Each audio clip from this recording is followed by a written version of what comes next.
കേരളത്തിന്റെ മുഖ്യമന്ത്രി സഖാവ് പിണറായി മുസ്ലിം ലീഗിന്റെ സംസ്ഥാന അധ്യക്ഷനെ കുറിച്ച് പറഞ്ഞത് പെട്ടെന്നൊരു ദേഷ്യം കൊണ്ട് പറഞ്ഞതല്ല. മുസ്ലിം ലീഗ് എന്ന രാഷ്ട്രീയ പാർട്ടിയിലേക്ക് പോലും അതിന്റെ സംസ്ഥാന പ്രസിഡന്റിന്റെ തലച്ചോറിലേക്ക് പോലും മൗദൂദിസം കുത്തി നിറക്കപ്പെടുന്നുണ്ട്. വേഷം മാറി വന്ന മൗദൂദിമാർ നയിക്കുന്ന പ്രസ്ഥാനമായി നമ്മുടെ നാടിനകത്ത് മുസ്ലിം ലീഗും അവരുടെ നേതാക്കന്മാരും അവരെ പിന്തുണക്കുന്ന പല സംഘടനകളും മാറിയിട്ടുണ്ട്. കേരളത്തിൽ സുന്നി വേഷധാരികളായ മൗദൂദിമാരുണ്ട്. കേരളത്തിൽ BJPയെ സഹായിക്കുകയാണ് ഇടതുപക്ഷമെന്ന് പറയാൻ കുമ്പക്കുടി സുധാകരനും VD സതീശനും നാവ് പൊക്കുന്നതിന് മുമ്പ് നിങ്ങൾ നിങ്ങളുടെ ചരിത്രം നോക്കണം. കോൺഗ്രസിന്റെ ലീഗിന്റെ ചരിത്രം, പാണക്കാട് തങ്ങൾമാരുടെ ചരിത്രത്തിൽ ശിഹാബ് തങ്ങളുടെ കാലത്ത്, അദ്ദേഹത്തിന്റെ അനിയന്മാരുടെ കാലത്ത് ഒന്നുമില്ലാത്തത് ഇപ്പോഴത്തെ തങ്ങളുടെ കാലത്തുണ്ടാകുന്നു. അതാണ് ഇവിടെ ഇരിക്കുന്ന എല്ലാവർക്കും ഒരുപക്ഷെ ഞാൻ ഈ പറയുന്നത് മനസ്സിലാവണം എന്നില്ല.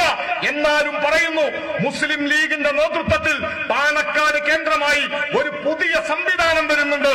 ആ സംവിധാനത്തിന്റെ പേരാണ് ഖാലി ഹൗസ്. എന്താണ് ഖാലി ഹൗസ്?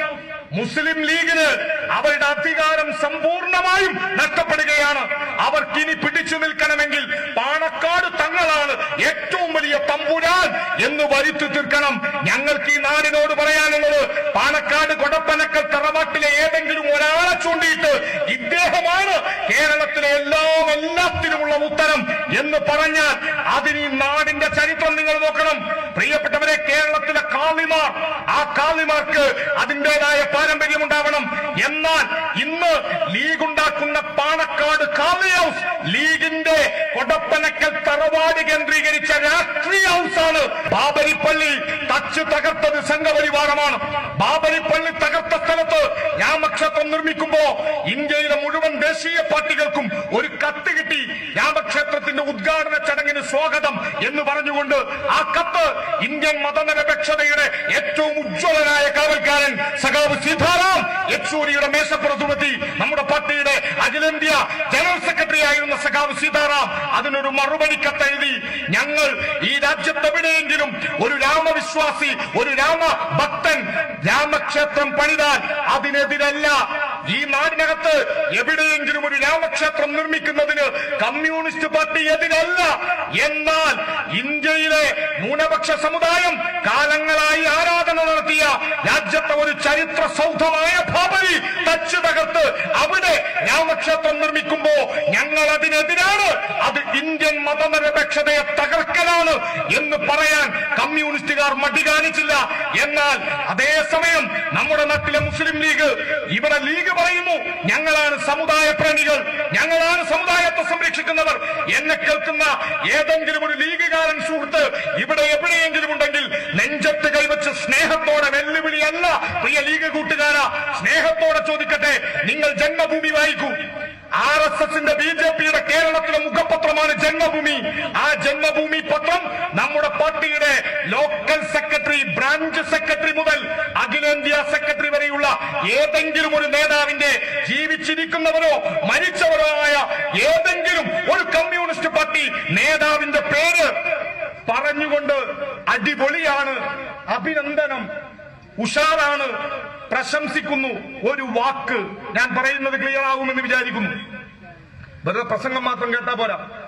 ജന്മഭൂമി പത്രത്തിന്റെ എഡിറ്റോറിയൽ പേജിൽ ഏതെങ്കിലും ഒരു CPM നേതാവിനെ, നമ്മളൊക്കെ പോട്ടെ, നമ്മളെ ലോക്കൽ സെക്രട്ടറി, അഖിലേന്ത്യാ സെക്രട്ടറി, ബ്രാഞ്ച് സെക്രട്ടറിമാർ, നിങ്ങളിൽ പാർട്ടി മെമ്പറായ നമ്മളെ ആരുടെയെങ്കിലും പേര് ആ പേരെടുത്ത് എഴുതിയിട്ട് ഈ ആള് പ്രശംസനാർഹമായ നിലപാടാണ് സ്വീകരിച്ചത് എന്നൊരു വരി ജന്മഭൂമി ഉണ്ടായത് മുതൽ ഇന്നത്തെ ജന്മഭൂമി വരെയുള്ള ഏതെങ്കിലും ഒരു പത്രത്തിൽ പ്രിയപ്പെട്ട ലീഗുകാരാ നിങ്ങൾക്ക് കാണിച്ചു തരാൻ കഴിയുമോ?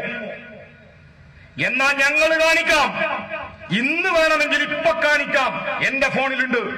2024 ബാബരിപ്പള്ളി പൊളിച്ച സ്ഥലത്ത് രാമക്ഷേത്രം നിർമ്മിക്കപ്പെടുമ്പോ പിറ്റേ ദിവസത്തെ ജന്മഭൂമി പത്രം ഒരു എഡിറ്റോറിയൽ എഴുതി. 2 ദിവസം കഴിഞ്ഞിട്ടുള്ള എഡിറ്റോറിയൽ. ആ എഡിറ്റോറിയലിൽ ഒരു പാർട്ടിയുടെ പേരെടുത്ത് പ്രശംസിച്ചു, ഒരു പാർട്ടിയുടെ നേതാവിന്റെ പേര് പറഞ്ഞ് അഭിനന്ദിച്ചു. ആ പാർട്ടിയുടെ നേതാവിന്റെ പേര് പാണക്കാട് കൊടപ്പനക്കൽ തറവാട്ടിലെ ഇപ്പൊ ഇപ്പോഴത്തെ തങ്ങളുടെ പേര്, ആ പാർട്ടിയുടെ പേര് ഇന്ത്യൻ യൂണിയൻ മുസ്ലിം ലീഗ് എന്ന. ബാബരി പള്ളി പൊളിച്ച സ്ഥലത്ത് രാമക്ഷേത്രം നിർമ്മിക്കപ്പെടുമ്പോ ആ രാമക്ഷേത്രത്തെ ഇന്ത്യയുടെ ഭൂരിപക്ഷത്തിന്റെ ആവശ്യമെന്ന നിലയിൽ ഞങ്ങൾ സ്വാഗതം ചെയ്യുന്നു, ഞങ്ങൾ തർക്കിക്കാരില്ല എന്നൊക്കെ പറഞ്ഞ് ഞങ്ങൾ ഇതൊക്കെ മറക്കുകയാണ് എന്ന് പറഞ്ഞ ബാബരി പള്ളി പൊളിച്ചേണ്ടവർ കലാപുണ്ടാക്കണമെന്നല്ല നമ്മൾ പറയുന്നത്. പക്ഷേ സംഘപരിവാരത്തെ നമ്മൾ അങ്ങനെ മറക്കാൻ കഴിയില്ല. കാരണം ഇതൊരു പള്ളിയല്ല, ഒരമ്പലമല്ല, ഒരാരാധനാലയമല്ല. അവർ ഇനിയും നോട്ടമിട്ട എത്രയോ സ്ഥലങ്ങളുണ്ട്, അവിടൊക്കെ അവര് പോകും. അതുകൊണ്ടാ കമ്മ്യൂണിസ്റ്റ് പാർട്ടി ഇതിനെ എതിർത്തത്. അപ്പോഴാ ലീഗ് BJP RSSനെ പ്രശംസിച്ചത്.